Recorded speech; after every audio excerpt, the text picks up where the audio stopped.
Në listën e atyne që u flijun për shqiptari e për dashnin e shërbimin për Kishën Katolike, pa diskutim që spikat edhe emni i Fra Gjon Pantalis, rregulltar fratel jezuit, i cili u vra në hetusi vetëm se nuk pranoj asnjëherë të ishte dëshmitar apo vërtetues i akuzave të propagandës komuniste, si mas cilët jezuit dhe marrë kleri katolik kishte punu në dam të adheut.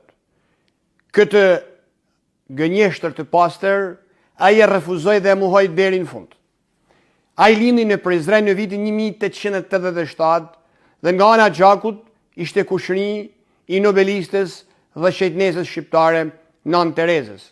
Shërbeu në Shkodër e në Tiranë pas viteve të formimit në Itali dhe pikërisht në Shkodër u arrestu me akuzën se dinte të gjitha sekretet e jezuitëve.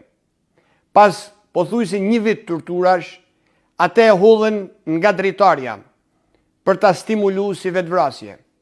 Në fakt, Fra Gjon Pantalia nuk u dorëzu deri në momentin e fundit. U ekzekutu në mënyrën më makabër, sepse deri në fund qëndroi shërptori palkunën i të vërtetës, i lirisë, i Shqipnisë dhe i Kishës Katolike.